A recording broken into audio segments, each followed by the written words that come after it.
ராசிபுரம் அருகே சேகோ ஆலையின் கழிவுநீர் ஊருக்குள் வருவதால் குடிநீர் மாசு ஏற்பட்டு தொற்றுநோய் பரவும் அபாயம் உள்ளதாக பொதுமக்கள் அச்சம் தெரிவித்துள்ளனர்.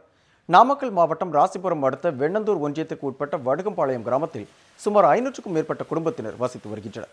இப்பகுதியை ஒட்டிய தனியாருக்கு சொந்தமான கிழங்கு சேகோ ஆலையிலிருந்து சுத்திகரிப்பு செய்யாமல் வெளியேறும் கழிவுநீரானது அருகில் உள்ள விவசாய நிலத்தில் பாய்ச்சப்படுவதால் மண்வளம் பாதிக்கப்பட்டுள்ளதாக விவசாயிகள் வேதனை தெரிவித்துள்ளனர். மேலும் இப்பகுதியில் துர்நாற்றம் வீசுவதாலும் நிலத்தடி நீர் மாசுபட்டு வருவதாலும் தொற்றுநோய் பரவும் அபாயம் உள்ளதாகவும் பொதுமக்கள் வேதனை தெரிவித்தனர்.